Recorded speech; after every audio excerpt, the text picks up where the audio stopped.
everybody little tapping with the pot with Tigmatic. Y'all tuned into the Pop Podcast. And guess what? There's an episode of me on and it. you are tuned into the Pot Podcast. And with the Pot Podcast with my boy Tigmatic. You hear me? It's going down.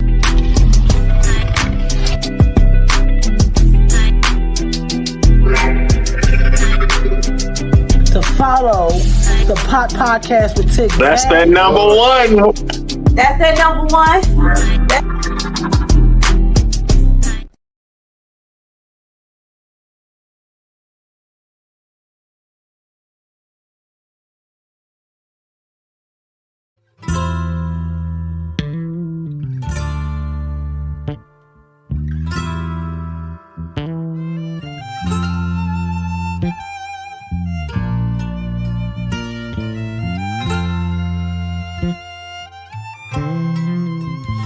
If I kept a penny from every time you told a lie, I'd be rich. If there were no sunlight to wake me up in the morning and I miss my day, you'd be the one to blame. I spend almost every day with you and still feel lonely. Boy, I cook for you, clean up, rearrange the room, dressed up. You don't even notice. Feeling like you're always just a beat behind my heart. You never seem to pick up the pace. Am I just imagining you and I've never been? Don't tell me this is all in my head. I'm in love alone. I feel I'm in this thing on my own. You're standing right there, but you're oh so gone. Facing the fact I'm in love alone. In love alone.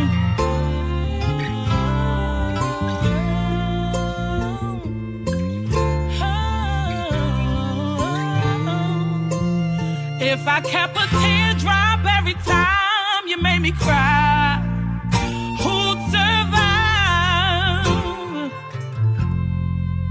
It seems like every day you're back and forth, you're in and out, we're going down. Love shouldn't be this way. My mind's playing tricks on me, writing scripts and shit, telling my heart don't believe what my conscience said. These ain't good butterflies, I'm angry, got me all anxious. I know I've wasted my time being patient. I'm feeling like you're always just a beat behind my heart. You never seem to pick up the pace. Am I just imagining you and I've never been? Don't tell me this is all in my head. I'm in love alone. I feel I'm in this thing on my own. You're standing right there, but you're oh so gone. Facing the fact I'm in love alone. In love alone. This is full for you. Damn, I've been a fool so long. Felt you slip, band-aided it, then kept moving on. Miss is full for you. Damn, I've been a fool so long. Felt you slip, band-aided it, then kept moving on. I'm in love alone. I feel I'm in this thing on my own. You're standing right there.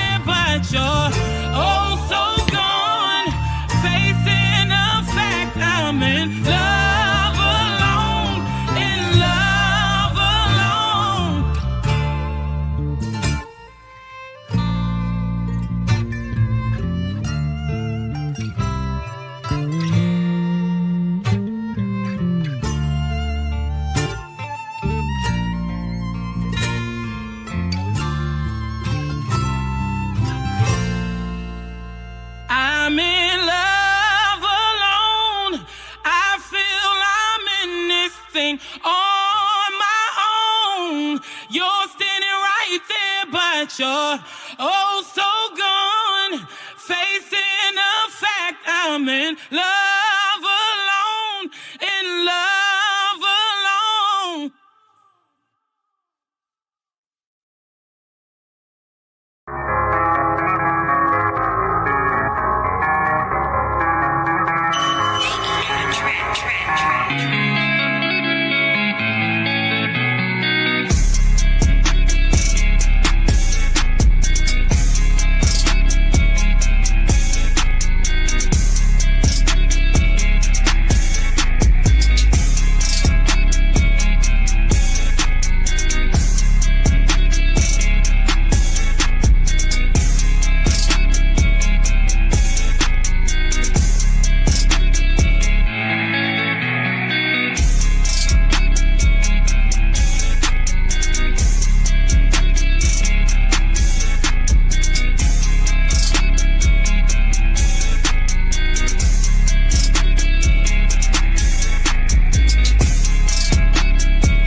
Yo, what's up, y'all? I'm sorry about that. I'm a little glitchy today. But you're now tuned into a late rendition of The Pot. We here. Hey, listen, I'm going to get right into it. I'm a little behind today, so we're going to get right into it. But my guest is one of my favorite people to talk to. If you don't know that, you know now. But, okay, this is our founder, our teacher, and she's one of the realest people you'll ever meet. One of the real ones, as I say, one of them ones, as I say, because she holds no punches. And when I say she holds no punches, she gonna hit you with the uppercut, she gonna hit you with the hook, but it's all gonna be truth. So, I see she getting us all ready in the background. So, without further ado, I give y'all our fearless leader, head organizer for BLM, Grassroots, Los Angeles. She is a professor, and she's here, y'all. Y'all seen her before? You're gonna see her again right now. The one, the only, Dr. Melina Abdullah. How you doing? Hey, so good to Hey. be with you, Brother Tig. Hey, what's going on? We see each other all the time, but I haven't been on with you for a minute. So this is good. Yeah. It's good to have you back. So let me get the solo dolo cam thing going real quick so we can get right into it. All right, you already know how this goes, Doc. The camera, the floor is yours. Introduce yourself to those who haven't seen the episodes before. We're growing, so you're new to some folks. Sure. So the floor is yours. Now I'm looking, I'm going, how messy is my kitchen in the background? Melina Abdullah, I am professor of Pan-African Studies at Cal State LA's College of Ethnic Studies. I'm co-founder of Black Lives Matter Los Angeles and Black Lives Matter Grassroots, which is the boots on the ground in now 52 chapters all around the world that does the work to make Black Lives Matter. Grateful to have you, Brother Tig, as the lead for our North Carolina chapter. And I'm also a mama. So I have 3 children. One of them just turned 22, so I don't even know if I get to call them kids anymore. But 22, 19, and 15-year-old children. And I guess that's it. That's mostly it. And I'm a union organizer, so I'm in a faculty union, so I organize with the California Faculty Association as well. We're gonna make sure everything's straight for y'all jobs, y'all. Y'all hear that? That's Union. right. Union. All right. So let's get into it, Doc. It's good to have you here, and I'm definitely grateful to be the head organizer for North Carolina. Things are moving, but I got some work to do. You're All doing right. great. You're doing great. And we appreciate you. I know that your family has been, sending, I texted you, but, also praying for healing and peaceful transition in your family. Thank you so much. Thank you, Brother Tig. All right. So let's get into it. We're going to go back to the solo dolo cam for you. All right. So for those that don't know, because we're here to talk buying black, banking black Xmas, Pan-African studies, and a whole lot more. Right. So let's take them back a bit. What was like the first fire that you had in you to fight for black liberation? I was born with it. I was born like this. So I'm from, I think I've shared with folks, I don't hide my age. So I'm 53 years old. I was born in 1972 in Oakland, California. And that's a time and place of consciousness, right? That it's the birthplace of the Black Panther Party. And it's at the time when Black Panthers are organizing. And so I am of the Panther Cub generation. And I don't know that anybody of my generation born in Oakland does not have some kind of, everybody I know, we were raised either by our parents directly or by our community indirectly, that you don't just accept what white supremacy hands you. You fight for Black freedom. And so I don't remember, people always ask people, what was your first protest? I don't know. I don't know what my first protest. I remember my biological father, when my parents were still together, he was a union organizer. He was a unionized carpenter. I remember being a little girl who could barely walk, marching on picket lines with a hard hat on, right? I remember sitting on my front porch all my life as my mother taught all the neighborhood children to read as part of what the Black Panther Party did with their after-school program and their literacy program. So my mother wasn't a Panther. My parents weren't Panthers, but they did participate in what they call now survival programs, right? So feeding people in the mornings and helping school children with their homework and that kind of thing. And so there's no one moment when I came into consciousness. I was born into it, and I'm grateful to have been born at the time and place that I was, because it was empowering. It taught us, again, that we don't have to accept the world as it's been handed to us. And I'm also grateful that that's a tradition and a legacy that I've been able to hand down to my own children who were also raised in movement. Yes. Yeah. That's awesome to have been around community in that way, basically your whole life. So it's only right that you begin to fight for the following generations to come. So I think that's pretty awesome. And I want to say thank you for all that you've done for our people that people don't even know about, right? There's so much, and we're going to get into it in a bit, before we start to unpack, and I don't want to unpack too quickly. But like I said, I want to say thank you, because there are people that talk, but then there are people that do.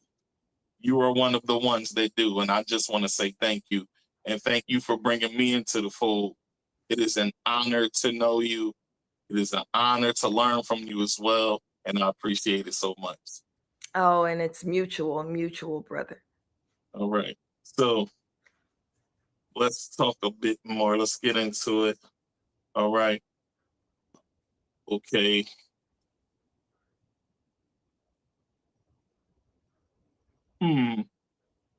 Let's talk about political consciousness for a second. Tell me what political consciousness means to you and what it should mean to our community. I think when we break it down, what political consciousness means is politics is really power. Like if we're gonna define politics, it's not what you do at the ballot box, or not solely what you do at the ballot box. It's not how you engage elected officials alone. It's not what government does or doesn't do alone. It's definitely not being a Democrat or a Republican. As you know, we got to know each other when I was running for vice president of the United States with Cornel West. So yes. I'm not invested and not a member of either of the corporate-owned political parties. Politics is something that's much, much bigger than that. It's about power. It's about the ways in which we, as Huey P. Newton, since we've been talking about Panthers, right? Huey P. Newton would say that power is this, the ability to define phenomenon and get it to move in the desired manner, right? So politics is about power, and power is about defining phenomenon and moving it in the desired manner.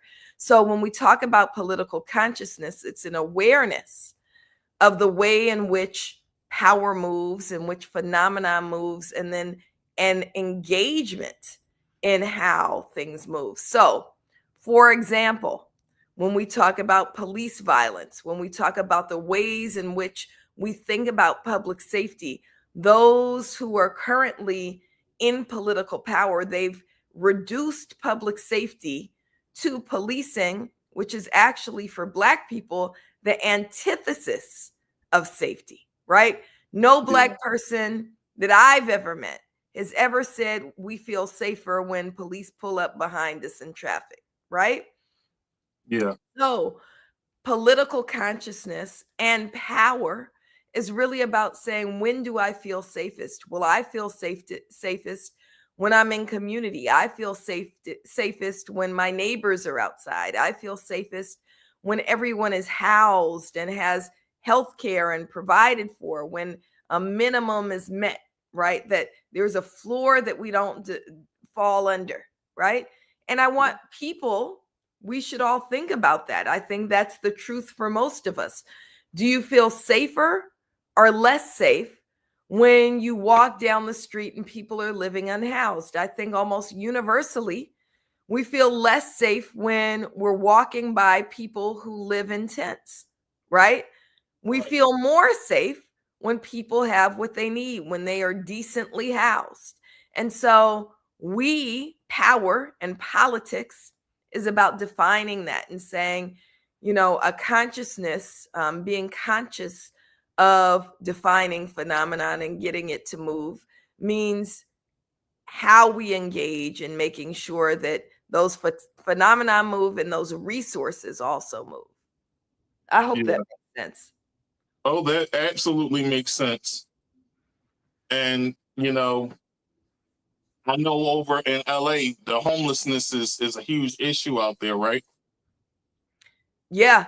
I mean, and I'm grateful that we're now having these conversations about affordability, right? Yeah. The average 1-bedroom apartment in Los Angeles now is $2,900 a month. Jeez. $2,900 a month. And if you think about housing affordability index, it says that you need to earn 3 times whatever the rent is. So what is that, right? When you talk about that, that would mean for you to afford a 1-bedroom apartment. Now I had to get my phone out because I'm not that good at math, right? that you would have to earn $72,000 a year for you to be able to afford the average one bedroom. And that's not even to buy. Buy a home in Los Angeles, people always talking about $1 million mansions. No, $1 million is the average price of a home in Los Angeles. Of any home in Los Angeles, if you average it out, it's $1 million. $1 million. What would you have to earn to be able to afford $1 million home in Los Angeles? You would have to be working your butt off, right? Doing something in entertainment. That's right. The likes, of athletes and things like that. And the reality of it is, everyone's not any of those things. Right. To be clear, that would be, you would have to earn, you would have to earn at least six figures to be able to afford the mortgage on the average home in Los Angeles. So if you're not earning at least $150,000, $200,000, you can't afford an average home in Los Angeles. And I'm not even using a calculator on that. So all of that is to say, what was the question? Because I got lost. Oh, you were talking about homelessness. So we got to be real clear about why people are unhoused. And this goes back to your question about politics and power. What they try to tell you is the reason people are unhoused is because they have mental health issues or they have addiction issues.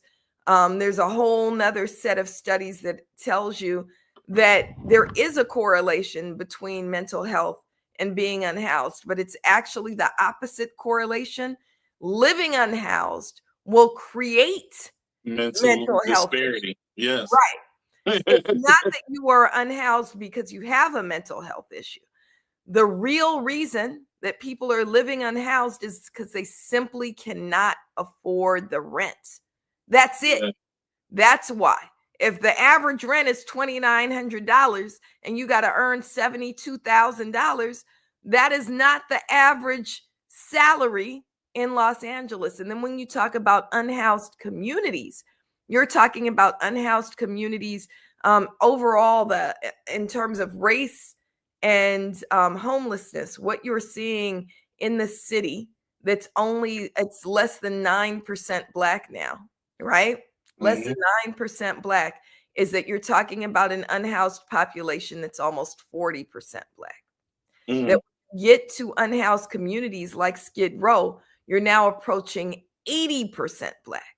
And so there's a direct relationship between Black folks and homelessness, because Black folks are also at the bottom of earners, right? That we earn less for the same jobs, right? Yeah. Yeah, this is something that has to change, especially there, because we have so many people in $1 million homes over there. So they could be getting taxed. Right. Now, for the ones that are living comfortable is what I mean, like super comfortable. And they could be getting taxed in a way where they can help the homeless. I really believe that that's something that should be done.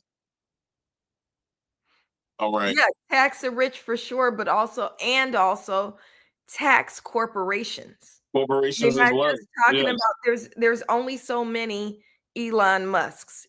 Tax him, tax Jeff Bezos, tax all of them, tax the rich, but also tax the corporations. Why are corporations? Why is McDonald's, which is the largest landowner, right, in the country, right?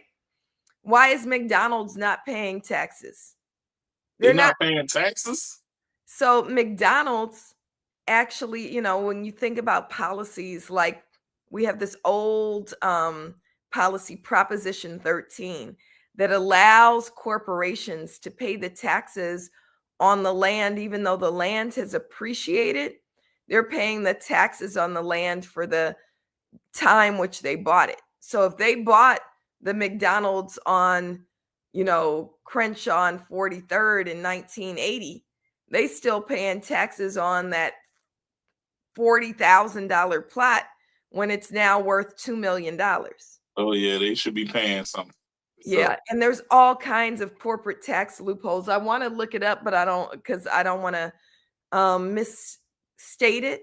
But we've seen, what I can say definitively is we've seen a huge reduction in not just California, but all over this country, the share that corporations pay of taxes versus the share that individuals pay in taxes. Yeah, the individuals pay way more. Right. It used to be corporations were paying the majority of the taxes, and now it's individuals. So that's conditioned us to say, oh, we hate taxes. I don't hate taxes. I hate personally paying taxes. But please tax the hell out of Amazon, tax the hell out of Target, tax the hell out of Walmart and McDonald's and Starbucks, and all of these corporations should be paying their fair share. Yeah, I agree. Yeah. All right. So let's talk about Black Xmas. Explain to the folks what Black Xmas is. I know, but I brought you here specifically because I want the leader to get the message out. And I'm gonna go crazy with this one. So I can't wait for you to go crazy with this one.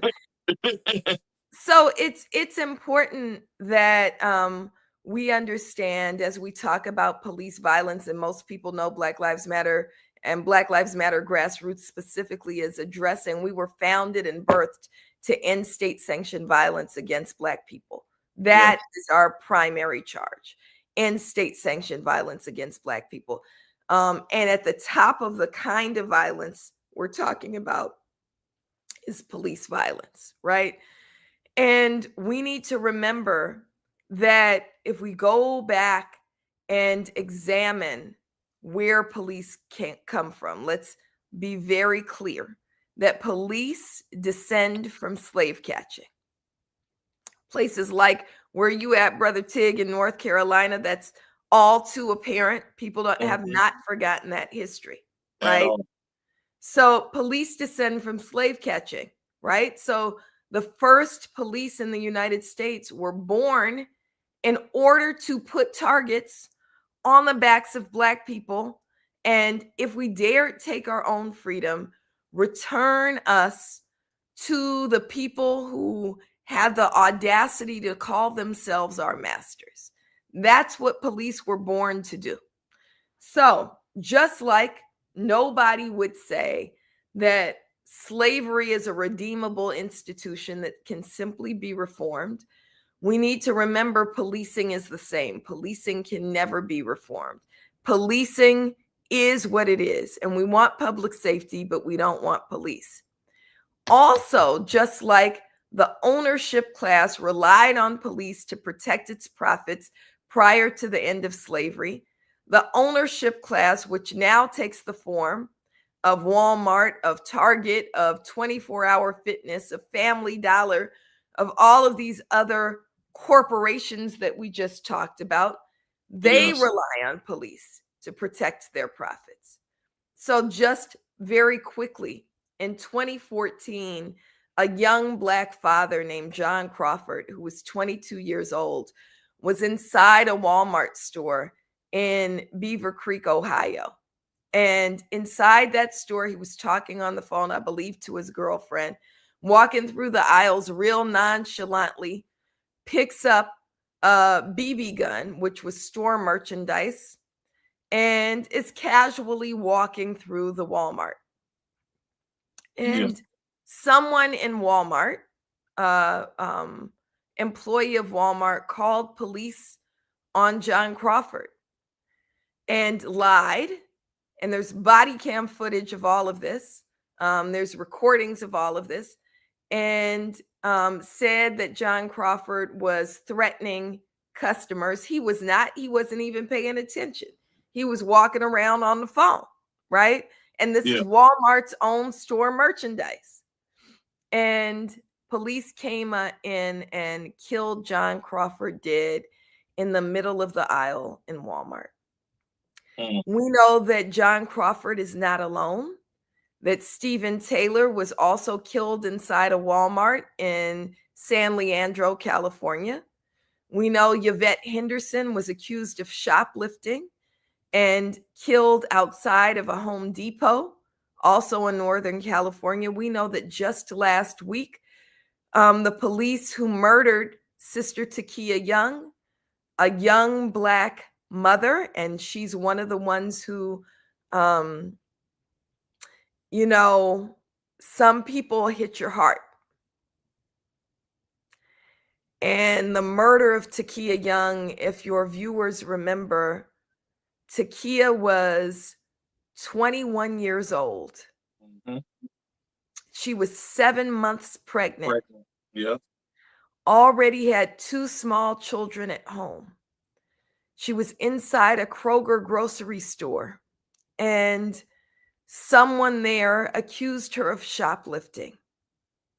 Now that the criminal case closed last week, we've seen all of the video footage that proves that Takia wasn't even shoplifting, that what someone who worked at Kroger accused her of stealing was actually on video as sitting on a counter. She sat in on a counter in the store before she left. She went and got in her car and is in the parking lot, doors closed and locked. Cop comes, cusses this mother. And as we enter Christmas season, I want us to think about the sanctity of motherhood. This young Black mother, baby in her stomach, curses her out, calls her everything but the mother of God, right? Tries to pull open her car door, jumps on the hood of her vehicle, and shoots Takia dead through the windshield, killing her and her unborn baby. That cop was acquitted last week. Black Xmas is about saying not only is the cop guilty, all these cops who killed people because they're accused of interfering in corporate profit, but those corporations that relied on police to protect their profit are also guilty. So what is Black Xmas about? It's saying stop feeding the white capitalist system that stole Takia's life, that stole John Crawford's life, that stole Yvette Henderson's life, that steals life on a daily basis. Stop feeding them. Stop feeding them. Don't give Walmart your dollars. Don't give Target your dollars. Don't give any of these corporations your dollars. Instead, use your dollars to build Black. That means fund Black-led, Black-serving institutions that are doing the righteous work of Black freedom, including Black Lives Matter grassroots. That's Build right. Black. Secondly, if you got to spend some money, buy Black. Buy from, look, we do this as an exercise in my house. We don't spend not $1, not one thin dime with white folks during the period of Black Xmas, except for sometimes groceries and gas, because sometimes you need those things and you can't find a Black outlet. But increasingly, there's Black-owned grocery stores. Yeah, right? growing. Right. So if you have to buy Black, right? And every industry has somebody Black doing it. There's a Black-owned restaurants. Now I'm telling you all my business. This dude wanted to take me on a date tomorrow, right? And he was like, oh, but it's Black Xmas. I can't take you to this steakhouse. And I was like, here's 3 Black-owned steakhouses, right? And he was like, oh, cool. I've never been there. Great. So we gonna go to this Black-owned. And I liked that he said, I can't spend no money at these white steakhouses. I thought that was pretty cool too, right? So I'm Cool really points for you, my guy, if you're watching. That's right. That's right. So we don't spend that $1 with white folks. Spend it with Black-owned businesses that benefit Black community. Third, move your money out of these white corporate banks and bank Black. That's right. Why? Look, we just talked about slavery. Google it. Don't trust me. The first profits that Chase Bank ever made was from what? Slavery. Yes, Slavery. Ma'am. I've been saying, who you think they was chasing? That's why they called Chase Bank in the first place. Who you think they was chasing? Why you think Wells Fargo got a stagecoach on it? Where were Black folks when white folks were riding around in stagecoaches? Move your money, but it's not just the historic perspective. Y'all remember the video of Ryan Coogler having police called on him inside the Bank of America? Just for trying to cash a check. Right. Ryan Coogler. The creator of Black Panther. That's like, right. What? That's right. This is insane. Right. And it wasn't a one-time thing. Remember, just a couple weeks later, a Black contractor was trying to cash his check so he could pay his employees. They called police on him too. Yeah. Move your money out of them banks that treat you like criminals and put them in Black-owned banks. So we say build Black, buy Black, bank Black, and we're helping you do that. If you go to blackxmas.org, all over the country, we are mapping and listing Black-owned businesses. So if you don't know where to get makeup from, we got 2 Black-owned makeup lines at least that are listed on the website. Glow Girl Cosmetics, I think I got on their eyeliner right now, and Allies Cosmetics. I definitely have their moisturizer on every day. It's what makes me not look 3 all the time. And, well, since we doing a little shout outs to the businesses, remember, folks, DamaniBrand.com is black owned as well, and so is North Shade Demore Boutique. What is it called? DamaniBrand.com and North Shade Demore Boutique.com. That's great. And you'll list it on BLM Grassroots North Carolina, right? Yes, ma'am. Yeah. Yes, great. I will. Yes. So yes, we're helping you find places to go. But just go, and don't give them your money. So that's what Black Xmas is about. Hey. All right. So some people might feel like, buying Black is too inconvenient or too expensive. How do you push back against that mindset? No, it's not. That's what I got to say. No, it's not. No, it's not. It's not. It's not inconvenient. There's a website, WeBuyBlack.com. Let me tell you, the batteries they got on there, the detergent they got on there is all great. And it's not more expensive. It's not more expensive. And sometimes there are things that are a little more expensive. Okay. That's okay. Price is my price. You would support over there? Uber Eats support over there. Huh? No, I was saying my price is my price. If you would buy it from these corporations, you could buy it from over there. That's right. And you're investing in your own community. Like, how much is that worth? You're willing to pay double for a coffee when you use Uber Eats or DoorDash. How much are you willing to pay to invest in your own community? Right. So, and I want to be clear, the products and websites and vendors that we list are not just random Black-owned businesses. They're Black-owned businesses that benefit the Black community. Absolutely. So, we don't list, and I'm a just dog Roscoe's because that's what I've been doing lately. Roscoe's, some of y'all come to LA and go, let me go to Roscoe's. 1, Roscoe's chicken ain't even good no more, right? But 2, Roscoe's got a inflatable Donald Trump outside their venue. So no, we're not doing that. They don't even hire Black people to work there. So no, we're not doing that. But where we are spending our money, and Tig, you were out here, You remember that food we had? Dude, I Gabby's, definitely do. Doolin's, Yeah.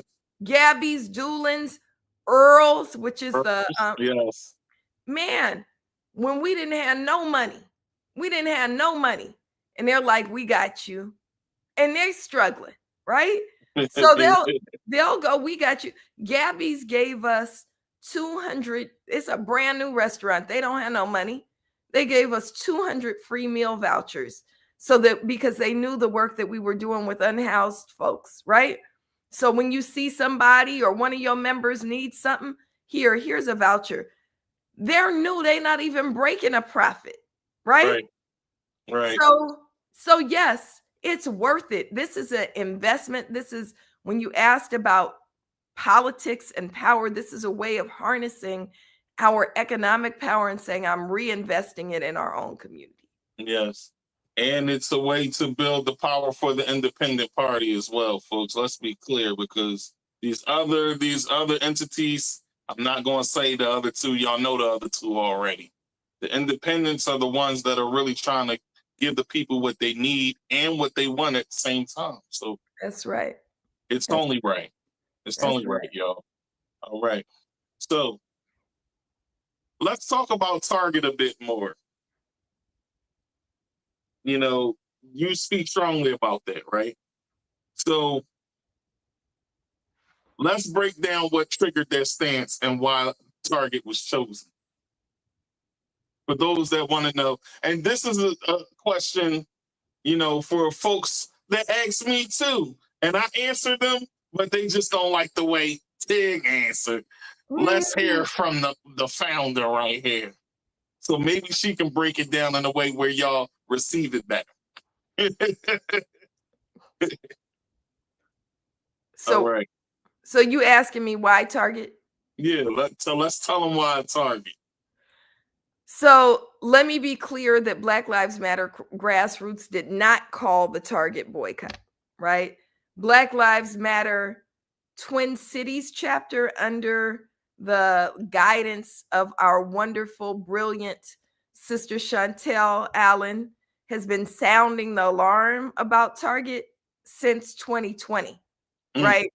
Because they were problematic during the uprisings for George Floyd. So she's been sounding the alarm. This current boycott, though, was called by people that we respect and love and know. Tamika Mallory, Latasha Brown of Black Voters Matter, and Jamal Bryant are some of the people who were leading the Target boycott. And we're going to talk about that too, Pastor Jamal Bryant as well. That's right. You mentioned them. We're going to get into that too. And we love them. I remember when Tamika was contemplating the Target boycott, we were together February of 2025 when she was contemplating it. And, you know, she asked me about it. And I was like, oh, yeah, like I'm always for a boycott of white corporations. I'm great. Like I live my life like that. I try to be very intentional. And we have a movement that's very intentional about where we spend our dollars. My focus up until then had been Walmart, not Target, for many, many reasons. There's a, you know, here's a professor in me. There's a documentary called Walmart, The High Cost of Low Prices, which is about how pure evil Walmart is, right? So I'm proud to say that I'm still a Walmart virgin. I've never bought, never bought a thing from Walmart. I've only been inside of Walmart to shut it down. Like but I was not expecting that one, Doc. So, you know, I'm all for boycotting white corporations that exploit and harm Black people. My understanding from Tamika, who, you know, again, is the founder of Until Freedom and a long time real movement organizer, right? There's people who will go, well, she's a celebrity organizer. No, she's an organizer who happens to have become a celebrity. Yeah. But, you know, I remember when Tamika was doing follow-up calls for the Million Man March and, doing on the ground organizing for Sean Bell. And, Tamika is a real organizer, right? Right. So I want to lift that up and say that what I'm sharing is not at all, we don't see any competition. There's no such thing as that we're all in it for the same reason. Pause. Yes. Let's be clear on that. Y'all hear that from the doc mouth. Yeah. There's no competition going on, and no, I don't really like them or any of that going on. It's none of that, yo. No. Togetherness. I got a lot of love for Tamika. That's what's up. So the reason that they saw fit to call for the Target boycott is because of the end of the DEI programs in Target, which I think is really a wonderful reason to boycott something. End of diversity, equity, and inclusion programs in Target, the removal of Black products from Target shelves. We should not be giving our dollars to corporations that have no respect for Black people. So I'm with it. And I just had a conversation with her on Saturday, so just a couple days ago.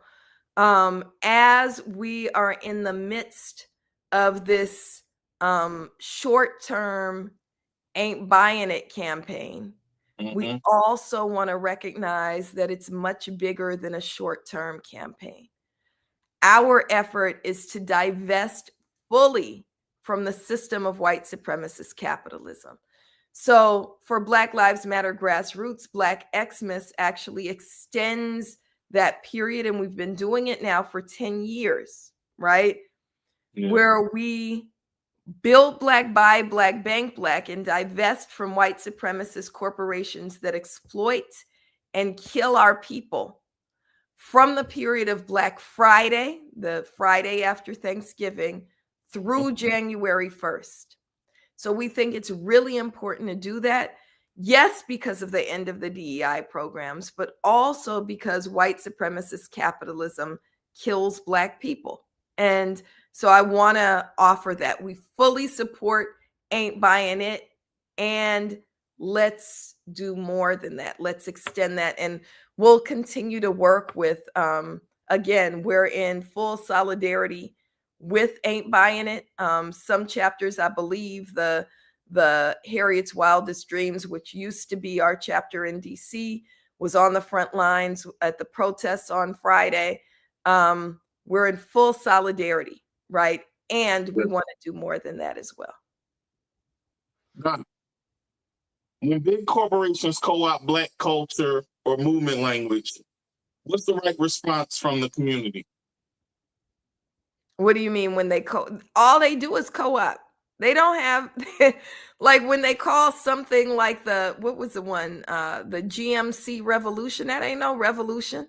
They don't have, when they do that, we got to remember that is what they are, that they steal. They don't have that. That's what it means to be exploitative, is to steal. They are thieves. Capitalism is based on thievery, right? The whole premise of capitalism is to reap profit from the worker.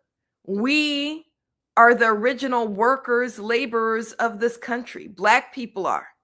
That's and right. So capitalism is built on our backs. It's why Minister Malcolm says you cannot have capitalism without racism, right? You cannot have capitalism without racism. So when they co-opt our language, and classism. That's right. When they co-opt our language, when they try to hijack our culture, one of the things I love about our people is we keep it moving. But also, we got to remember that I'm not buying it back to. I'm not buying back something that belongs to me anyway. Us. Right. Yeah. Right. I agree. So, tell people some impactful ways Black folks can practice economic resistance beyond just the holidays.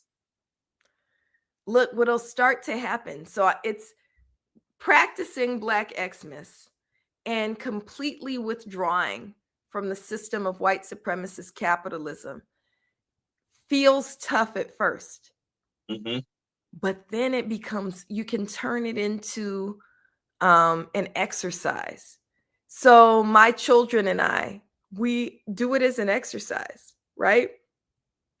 So we go, okay, well, I can't buy from El Pollo Loco, right? Where I'm gonna get black tacos. And then you find Taco Mel instead of Taco Bell, right? And you go, those are actually some good tacos, right? Or like the brother that wants to take me on a date tomorrow. He ain't never been to none of these black high-end restaurants. I guarantee you he's gonna go, we don't know how the date's gonna go. So maybe the next person he takes on a date, he now knows 3 high-end black-owned restaurants, right?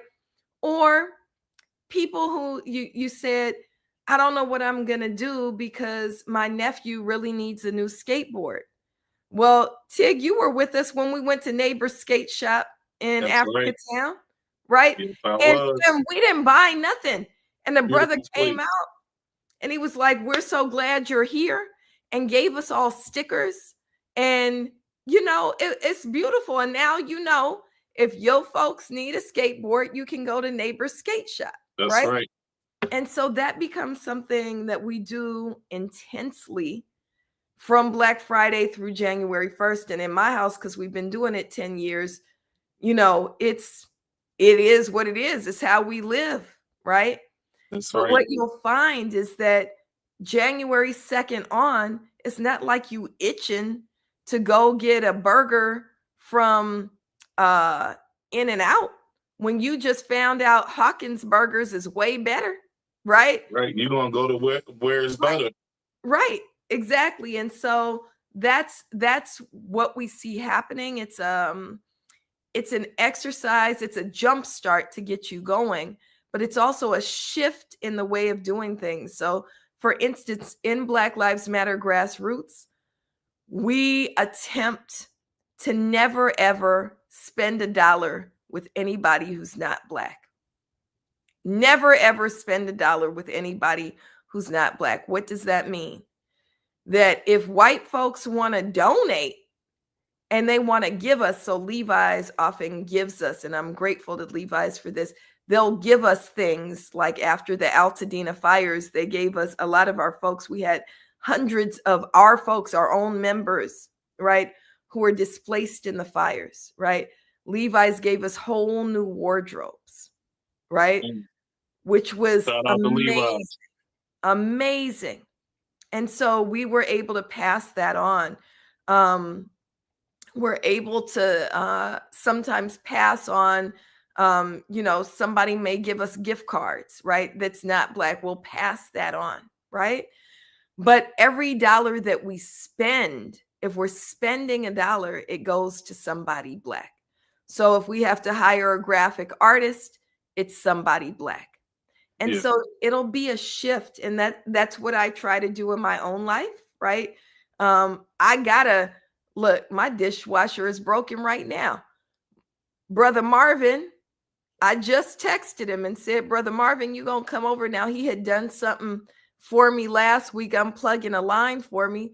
So let me tell you how it starts to unfold. Brother Marvin is coming over to fix my dishwasher for free. He's like, I got you because I just unplugged your line, right? Mm-hmm. And so you begin to, you start to enjoy living this way, and it creates relationships, right? And it gets us back to the second thing, which is building Black community. That now I can say Brother Marvin is the best plumber I've ever had in my whole life. And I've been blessed to be a homeowner since 2001, same house since 2001. So I've gone through lots of plumbers, but I would recommend Brother Marvin to anybody for any job, big or small, right? And so you begin to just start living your life this way, and it feels good. It feels right, Yes, ma'am.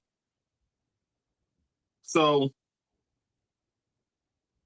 what does Banking Black do for the long-term future of our communities. Let's talk about that, because I think that when people hear Bank Black, there's some type of stigma around Black banks for some reason.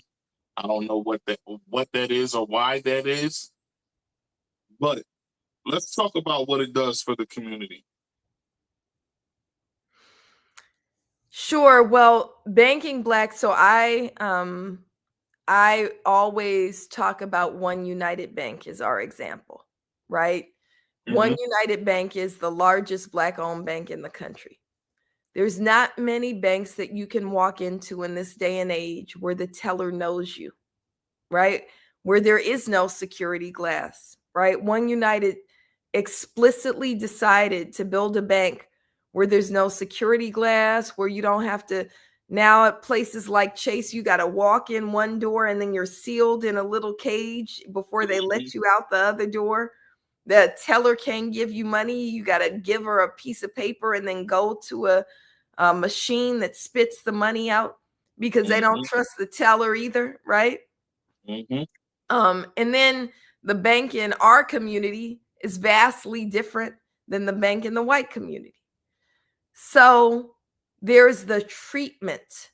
There's the treatment, right? The One United Bank on Crenshaw has a whole community room where if you don't have a place for your church group or your little league to meet, that's open. You just sign up for it, and for free, you can have this community room to meet at with a microwave, and you can have your little snacks in there. And on Thursdays, they hire Black artists to come in and play the violin or sing a song, and there's cookies, and so there's the treatment.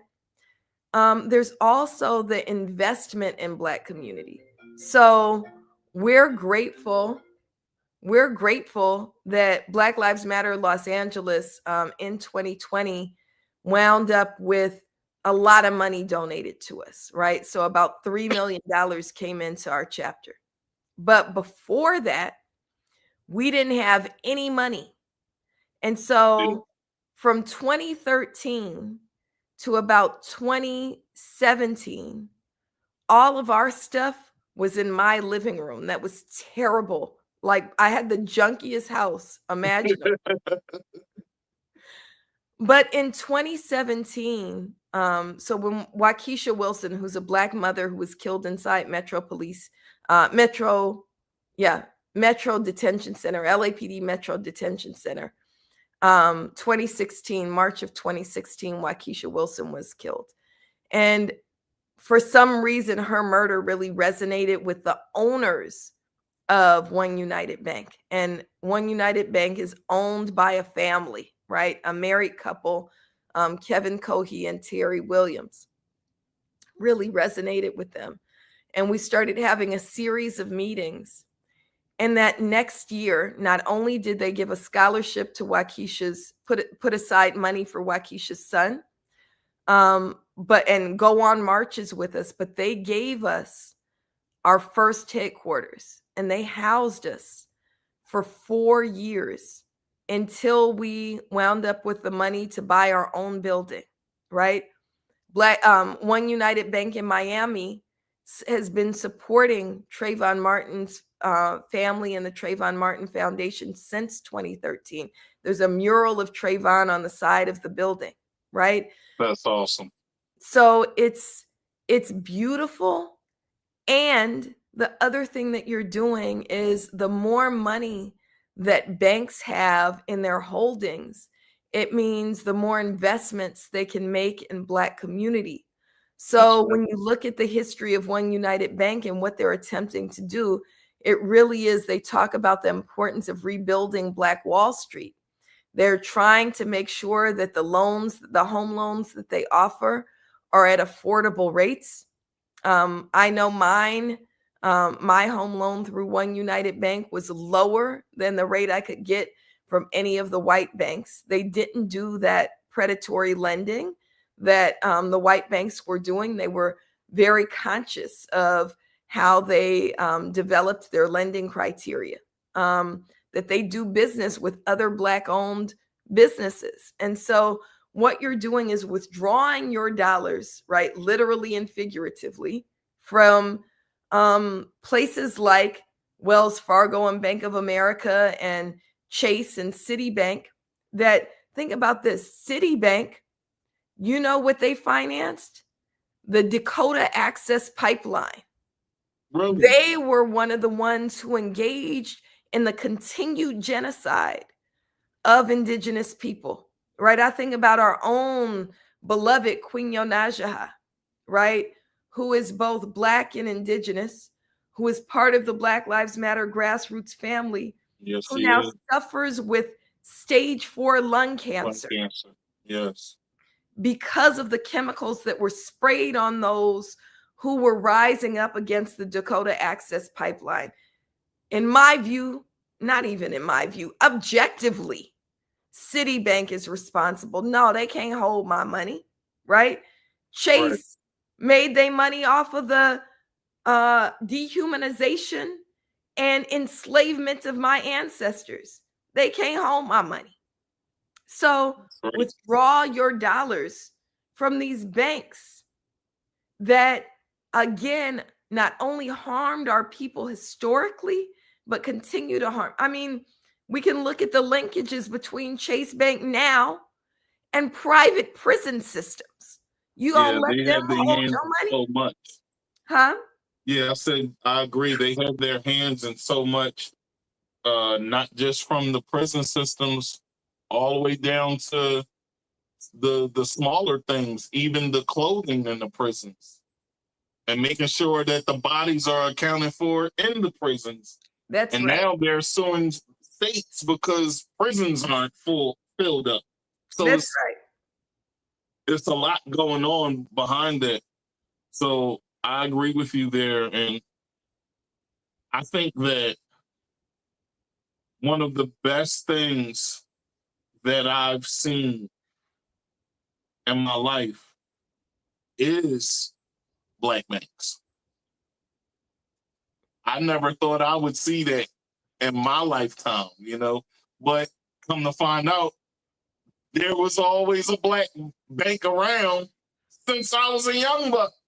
But they didn't teach me that, you know what I'm saying? So it was like these things I wasn't aware of until I became an adult. So yeah, I think that the more people start to know and start to understand the importance that we have with our dollar and where it should be and how it should go into the community, the more we talk about it together and not just have the conversation though, but get into action, the more things can be more beneficial for our people in that way, because we all have to be educated on it as well. And that's why we have people like you to educate the masses and let people be aware of how important these things are. So I think that's pretty awesome. I see you typing, Doc. Yeah, I'm just dropping the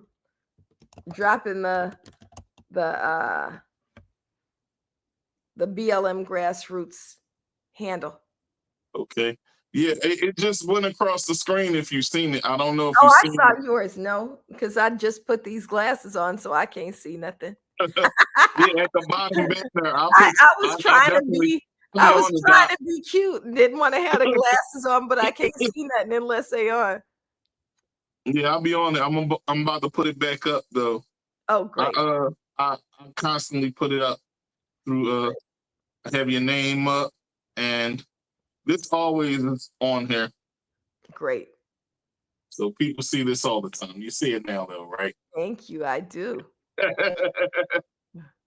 All right. So how do you measure whether a boycott is successful? Is it dollars, awareness, policy changes, or something else? All of the above. And I would say the first measure is the consciousness of the people. Yes. Right? Everything else comes later.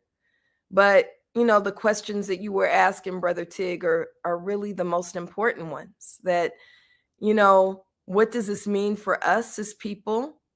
What does it mean beyond the period of the boycott? right? What does it mean in terms of politics and power? So, you know, one of the measures that I always have for myself is, do I see it being shared by people other than me? You know, am I seeing that Black Xmas graphic shared? Like, am I receiving it?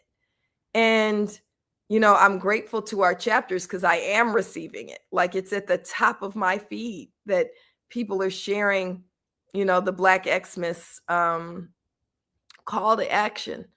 And I think that that's the first measure. The first measure is, are we awake? Are we willing to wake up and do the work? And, you know, later you'll see it in terms of profits, right? Profits dropping. And some people are going to claim it. Some people are not going to claim it. The corporations themselves are going to try to minimize it. They always do. Absolutely. But it's really important that we understand, if nobody in your circle is spending with white corporations, nobody in your circle is banking with white corporate banks, that's a win. If everyone in your circle is donating to Black-led, Black-serving revolutionary organizations, then that's a win. Don't worry about what's being said, because we also got to remember corporate media has their own interests. So, you know, we always hear it first from the rumblings of our own people and within our own communities. That's right. All right. So, what do you say to people who say boycotts don't work? Boycotts always work. Why would they say that? You don't. You know, some people will argue that, and I've actually been in quite a few. You know? Right. You know, people like to argue me certain things that I know what I'm talking about. But, you know, you have some people that are stubborn in that regard, that say boycotts don't work because people will spend their money whatever way they want. What do you say to that in response? Well, if nobody participates in the boycott, it won't work. But if people, I mean, it's just common sense. Boycotts absolutely work, right? What broke the back of legal segregation? The Montgomery bus boycott, right? Where people refuse to ride the buses. Now, they don't work instantly. Maybe that's what they're talking about. They don't work instantly, but people refuse to ride those buses for over a year, from December 5th, 1955 to December 20th, 1956. Nobody got on them buses. That's right. And they gave in and gave us what we wanted. And it didn't just work in Montgomery. It broke the back of segregation. That's right. And people just wanted to be treated fair. You know? Right. Right. Look, I remember I told you I was born in 1972. I don't think I tasted a grape till I was like 12 years old, because there was a great boycott. Cesar Chavez and the United Farm Workers had a great boycott. And anybody in California will tell you we didn't have grapes for like 10 years. I'm going to have to Google how long that actually lasted. Wow. But it was we could do like we did our last episode for old time's sakes and ask Alexa if you want. Right. The soundbite last time. But also, like, we can think about our own boycotts. So there were 2 Black men who were killed inside a 24-hour fitness, right? Right. Albert Ramon Dorsey and Dennis Todd Rogers, within the span of a year, they were members of 24-hour fitness. 24-hour fitness called police first on Dennis Todd Rogers and you get they racist, because they said for ogling women. You know, when's the last time you heard the word ogle, right? Ogling women. And to be perfectly honest, I thought that's the reason people went to gyms in the first place, right? Right. To look at each other, to check each other out, right? Right. So they called police on Dennis Todd Rogers. LA County sheriffs came and killed this Black father, right? And then less than a year later, Albert Ramon Dorsey was killed at another location for taking a shower in the locker room, and they claimed the locker room that he was showering in was closed. LAPD came inside and killed him, right? We launched Boycott 24-Hour Fitness, Boycott 24, and we'd been doing it for years before 24-Hour Fitness filed for bankruptcy. Boycotts work. You just have to stick it out. Why would, I mean, it's just common sense. If you don't give the corporation your dollars, they cannot survive. And so boycotts are one of the most powerful tools that we have. Now, what doesn't work is these unstrategic, sometimes social media initiated boycotts where they say, well, just don't buy gas on Thursday. Well, if you just don't buy gas from anywhere on Thursday, then that means everybody bought gas on Wednesday and you're actually not cutting into profits at all. So we got to be strategic in what we boycott. And we also have to be very clear on why we're boycotting what we're boycotting. So I haven't had Starbucks in 2 years, more than 2 years. Why have I not had Starbucks in more than 2 years? Because they are complicit in the genocide of Palestinian people. And now they are refusing to allow Starbucks workers to unionize.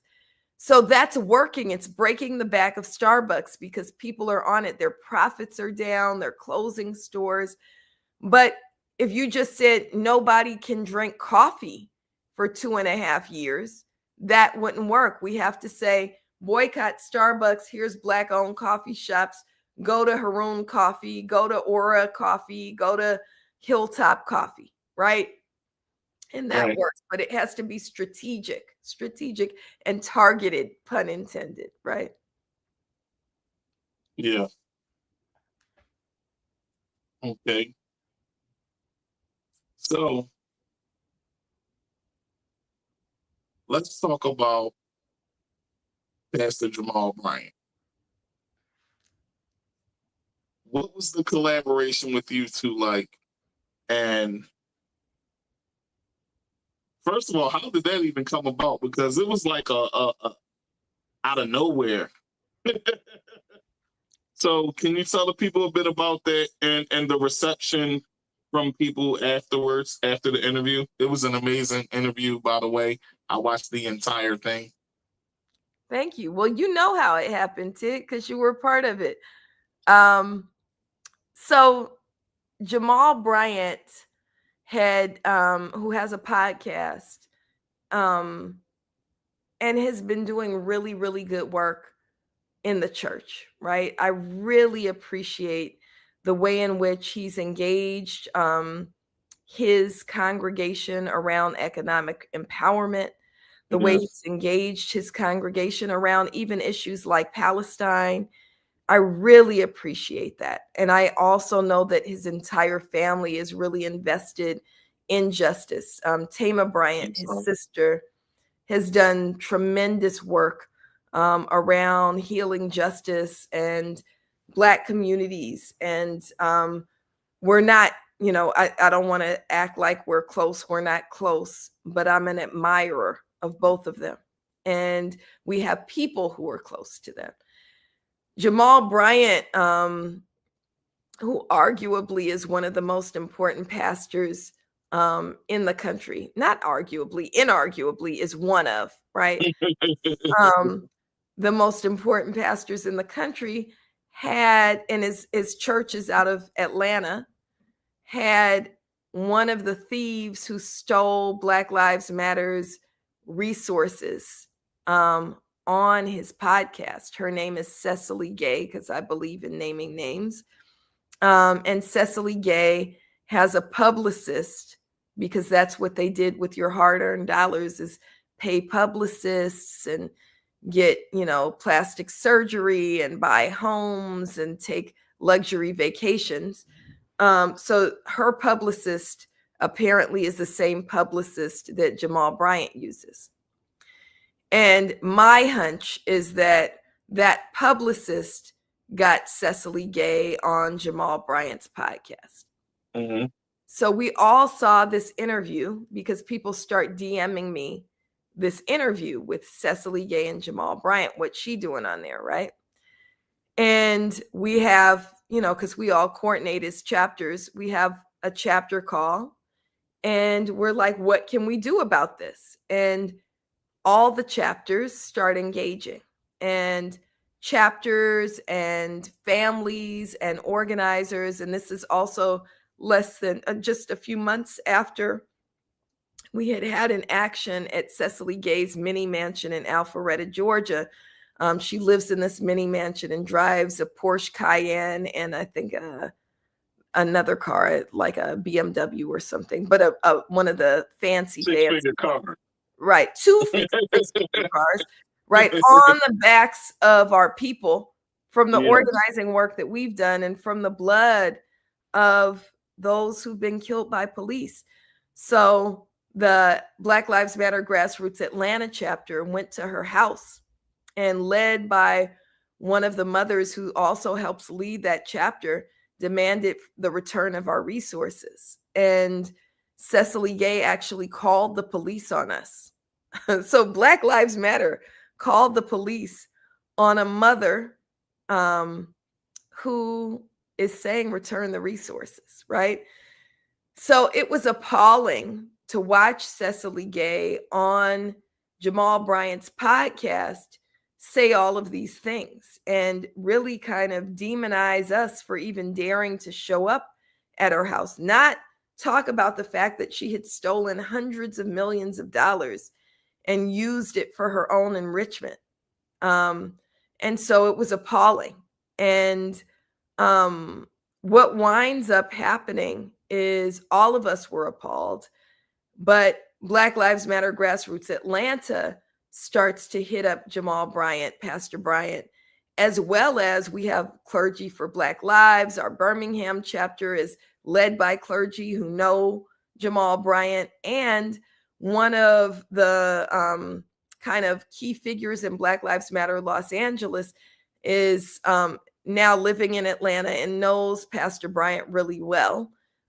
Sister Dr. Rosalind Satchel reached out to him, and one of our leads here in LA is also very, very close with Tama Bryant. So from every angle imaginable, we reached out to Pastor Jamal Bryant and said, well, can you invite Melina on so that she can tell the story of Black Lives Matter Grassroots? And he did. And it was a really good conversation, surprisingly, because I think I landed at 3 a.m. and had to be on his show at like 8 a.m. So I'm surprised that I was coherent at all, but I was prayed up. So I pray that the words were the right words that needed to be shared. But I want to uplift that it wasn't my doing, that it was the collective work of, 52 chapters of Black Lives Matter Grassroots that said, no, we can't pay a fancy publicist. But what we do have is the power of the people who go and hit up these comments and say, BLM Grassroots is a real thing. Don't have the frauds on, tell the real story. And he did. And he was courageous and responsive enough to have me on. That was awesome. That's awesome. So, in your eyes, what role should the Black church be playing in modern activism and liberation work? I'm sorry.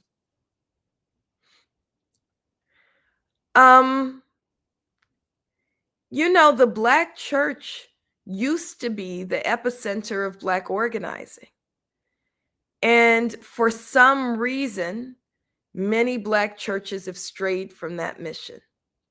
I think that we're now in a time of rising fascism and unmasked racism where the church can't seek to be good Negroes anymore, right?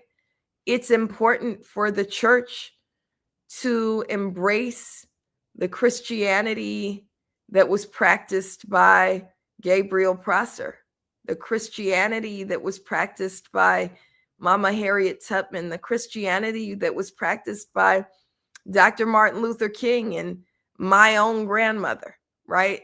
The church, I was just talking with my oldest child about this, that, you know, real Christianity, when we were allowed to read our own Bible, when we figured out how to read our own Bible, right, is about refusing to submit to anybody who would try to be masters of us. It's about our sacred duty to rebel. And so I'm grateful that we have a clergy for Black lives, that we have, you know, pastors like, you know, Tabitha Jones Jolivet and Dr. Rosalind Satchel and Reverend Dr. Starsky Wilson and Pastor Q and all of these folks who understand what the church is supposed to be about, and have maintained that tradition, and also appreciative of people who have big platforms like a Jamal Bryant, right? Who said that the church work is not just about saving souls, it's about saving people. And you can't save a soul if you don't also try to save people who are here now in this lifetime. So I think that's the role and the potential of the church, to be fully a part of liberation work. Okay. I think the church is definitely starting to realize more, like you said. I agree with that. That they can't, like you said, in a way, be good Negroes. But I would say this. I think that now what we see is that it's so much on the TV in front of our faces that we can't ignore. Like, things can't be ignored. Okay. Things can't be ignored like they used to be. So because of that, the church, not only does the church see it and they recognize it, but they have, I'm trying to find the right words because I don't want to say it without sounding like crazy or nothing. But I'll say this. I'll say, I feel as if the church has stepped up in a way where the work is more important than the church itself, if that makes sense. Like, you know, we have a lot of mega churches and things like that, and they were more about becoming popular. Right. And it's more back to, like you were saying, more about doing the work and helping people and saving souls. And it's more about that now than back to how it was at some point, where it was a popularity thing and people just trying to, you know, do the fashion contest and all of that, because it was a lot of that going on in church. You know what I'm saying? So I think that we're in a time now where people see all of these things happening, and there's a big shift. So right. I'm appreciative of that shift, because my journey in Christ has been, when I was younger, it was difficult. And now that I'm older, knowing the things that I know now and doing the work myself, I understand that this life that God gave us is more about service and not self. It's about being selfless, because God was selfless. So, yeah. That's right. That's right.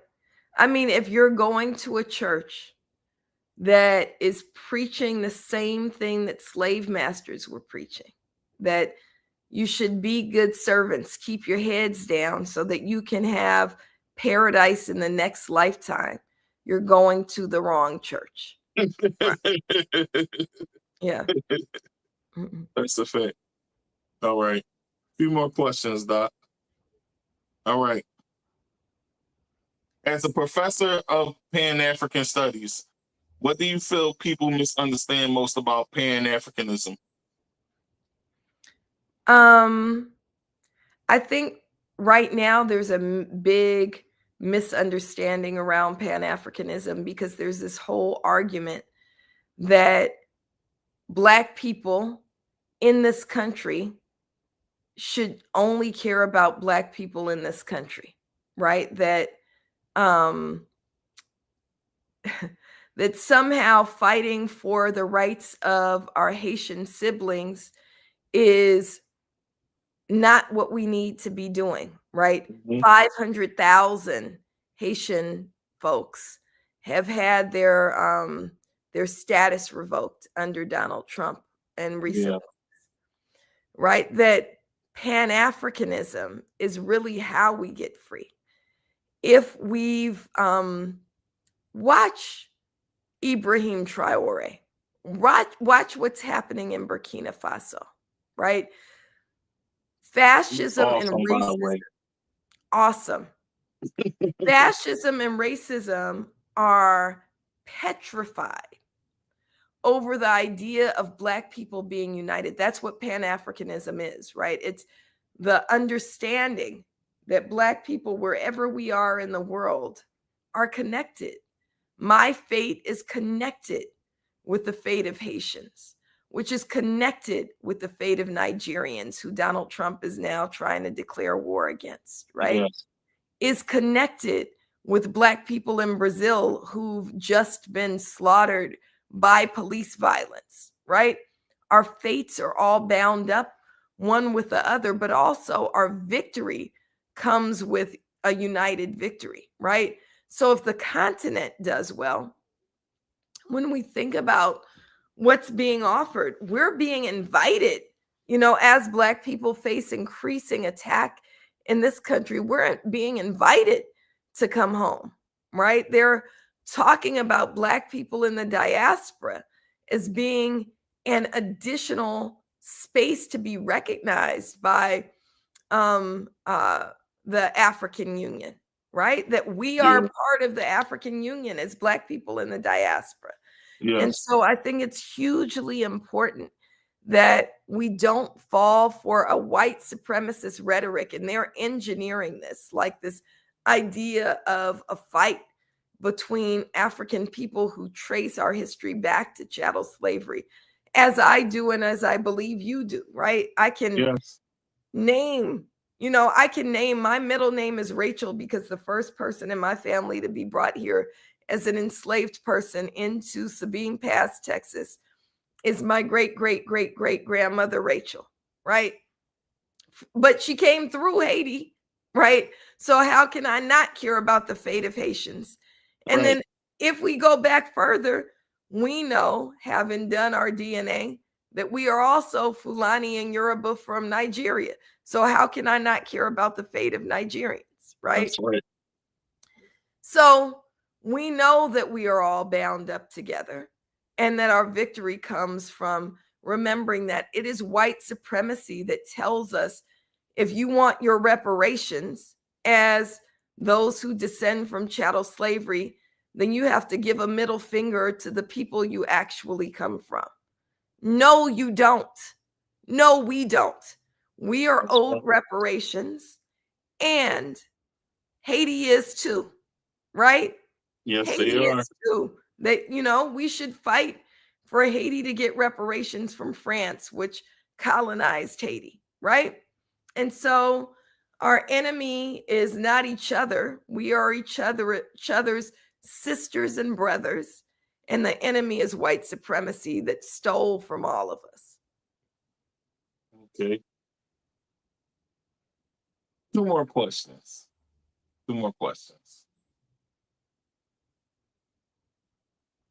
Where do you see Black Lives Matter Grassroots today compared to its early years? Do you see it stronger, more challenged, or evolving? All of the above. All of the above. So we're strong in the sense that we now have 52 chapters, and we now, I don't know if I told you this, Tig, but we have a waiting list of cities and locations wanting to come on board to be new chapters. Wow, that's awesome. That's phenomenal. And that is your work. That's the work of every single chapter. One of the things that we talk about on our chapter calls is that in the midst of struggle, we have to strive to be a clean glass of water, the clean glass of water. Yes. What does that mean? And I take this teaching from Islam, right? That, you know, if someone is thirsty enough and you put a dirty glass of water in front of them, if they're thirsty enough, they'll drink the dirty glass. That's true. But if you put a clean glass next to the dirty glass, they will drink the clean glass every time.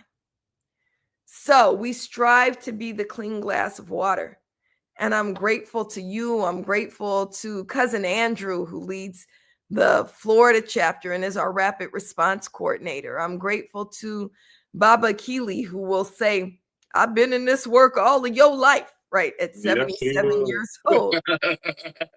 I'm grateful to these kids in the Youth Vanguard, right? Who are, you know, could be at the party, right? But they decided that they're going to party and do work for liberation, right? That's right. And so that allows us to be the clean glass of water. So we're growing in that sense. Being the clean glass makes people want to be a part of what we are because they also want to be the clean glass. We're challenged because now we're 52 chapters. God willing, next year will probably be somewhere around 70 chapters, right? Oh.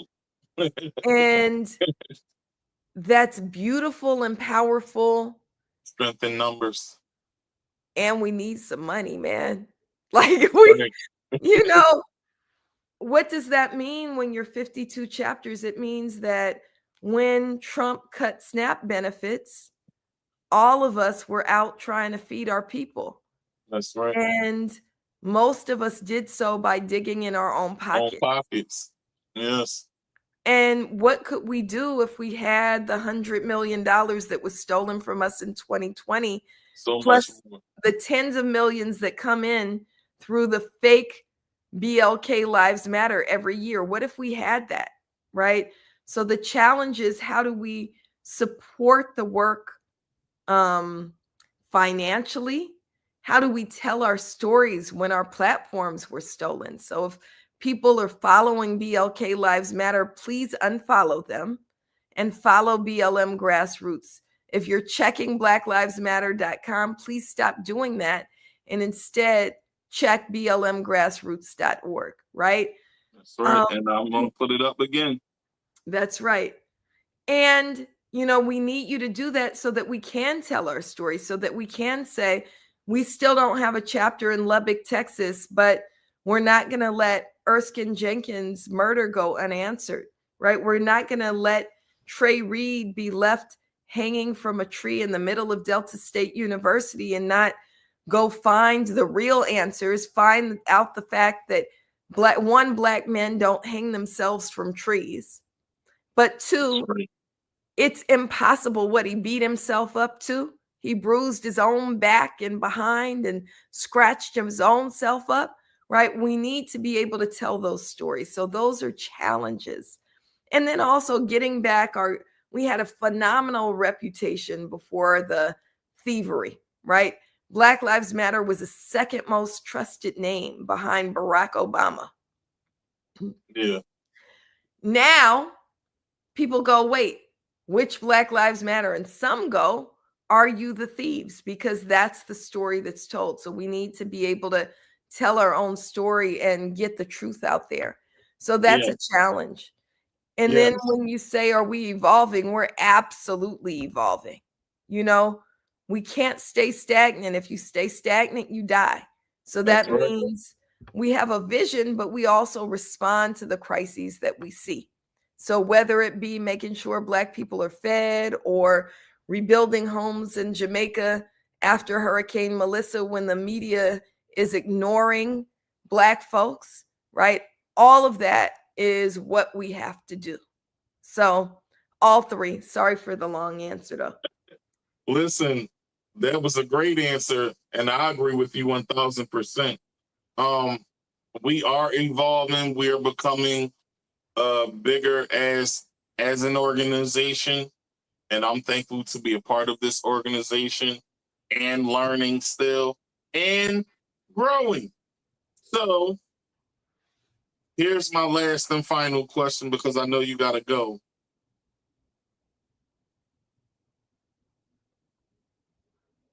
How does Dr. Melina Abdullah protect her peace while carrying the weight of an entire movement? You know, I had to throw that mental health question in there, Doc. You know I did it. You know this is what the show all about. So let's do it. Look, my oldest child is challenging me because I think you know, Brother Tig, that I believe self-care is selfish care, right? So all too often people try to get into this self-care thing, and that's their excuse to not do work. And I feel like that's an affront to me, because if you don't do your work, I'm going to do your work. And that's not what's going to get us free. We all have to do the work to get us free. Hold on real quick. I feel you on that, Doc. But I also feel like if you take care of yourself, you'll be around longer. So here's where I'm being convinced, and all of y'all be trying to convince me. So let me say, I don't believe in martyring myself either, right? So I got one more call tonight now, 2 more calls tonight, and I'm gonna take them while I'm on my walk. And I know it's nighttime, but I'm not gonna neglect my physical health. And so, you know, somebody wants to show me some slides, I'm just not going to be able to see the slides because I got to get my walk in, right? And I always take time to do my prayer work,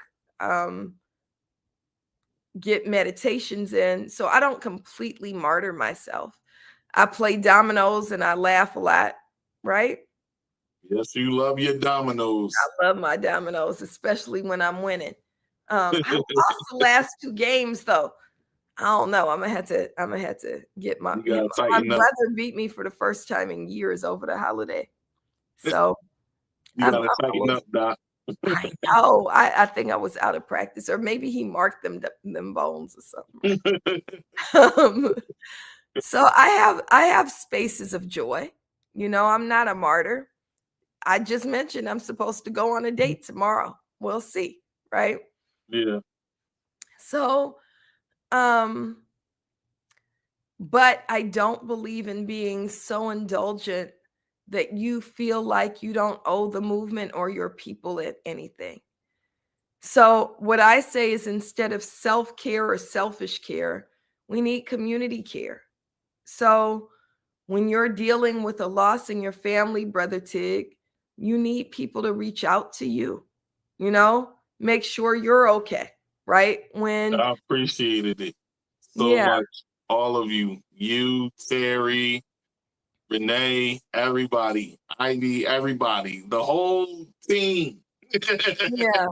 Yeah. Well, we love you, you know, we do love you. And I love y'all back. I love y'all back. I do. So I appreciate community care. So I don't want to act like there's no care and everybody has to be a martyr. I also believe in building a movement that's beautiful. Like when we get together every year, right, for our anniversary. That's fun. We gonna go to the beach and eat some good food and sing some songs. And Brother Marcus is gonna bring his trombone, and you know, we gonna cut up and chase out some cops and do all of that stuff, right? And we want a movement that's fun too. So, you know, that's what keeps me going. And I really do, like, when I say I love you and the people in the movement, that's not in theory. That's for real, right? That's for real. And so I think that keeps me going too. Yes. Well, we love you back, Doc. And we love the energy that you put into everything that you do. And you're the shining example for us on how to be selfless in that regard. And learning activism for me has been an awesome journey. And it makes me put my thinking cap on heavily because I have to strategize so much, right? And I'm enjoying that, especially with, the things that I have to go through on a daily and, dealing with the death as well. This helps me push through. It helps me stay grounded. It helps me not think about myself or what I went through or anything like that. And I'm very appreciative that people that love and care for me. And I love y'all back. I love you too, Doc. And thank you for everything. I mean it, like from the bottom of my heart. Like, thank you so much. One last thing. I know I said last thing, but this is the real last question. How do we make activism sustainable, not just reactionary? I feel like this is a good question right here. Yeah, well, I feel like it's an extension of the last one, right? That we have to build a movement that's both impactful and beautiful. That, we do celebrate our victories, that we say that in fighting, we can win. We can win and we do win. And that's one of our chants. When we fight, we win, right? So we got to lift up and celebrate those victories. We have to remember that movement isn't meant to be, somber and sad, that we got to play good music, that, I feel like that brother named the song Boots on the Ground for a reason, because we supposed to line dance on the front lines. We supposed to literally be boots on the ground, right? We have to move in that way so it's sustainable when it's enjoyable. And so let's make the movement enjoyable and wonderful. It doesn't mean that there's no struggle. It doesn't mean that there's no hard times. It doesn't mean that we don't mourn the loss and the theft of Black life.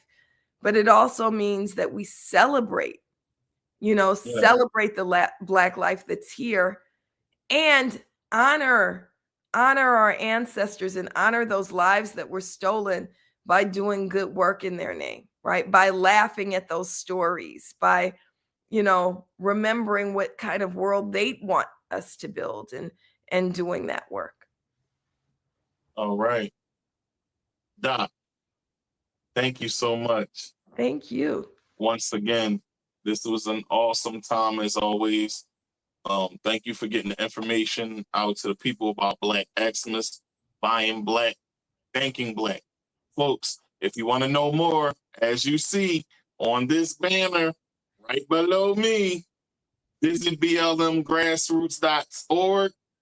If you want to know more about Black Lives Matter Grassroots, listen, this is a Black Lives Matter Grassroots episode. As always, this episode was brought to you by Hollywood TV, Dollar Radio, Going In Radio, DemaniBrand.com, NorthShadeDemoreBoutique.com, and The Pot. Stay tuned the rest of this week, y'all. I got some more good episodes for y'all. And as always, stay blessed and stay up. Doc, anything you want to say to the folks before you leave? No, follow BLM Grassroots on all social media. All socials. Yes. Thank you so much for having me, Brother Tig. Always. It's always a pleasure. And thank you so much for taking the time to do this interview. All right. Enjoy your night, Doc. You too. All right. Bye-bye. Folks, we moving and booming, as always. Black Lives Matter Grassroots is Black Lives Matter. Y'all see it, it's always above my head. It's always above my head. It's always there, But as always, also, follow me on all platforms, y'all. Y'all know what it is. Subscribe, like, share. Thank you for all the views that come. Thank you for the likes that come. I'm very appreciative, and I appreciate y'all so much. Listen, I'm letting the gray grow in too. So yeah, for those that didn't know I was an old head, I'm old head. But hey, listen, it's your boy Matic. Once again, enjoy your night. Stay blessed. Help someone. Love on your loved ones. Don't take life for granted, and praise the Lord at all times. It's your boy, Tigmatic, signing off. Peace.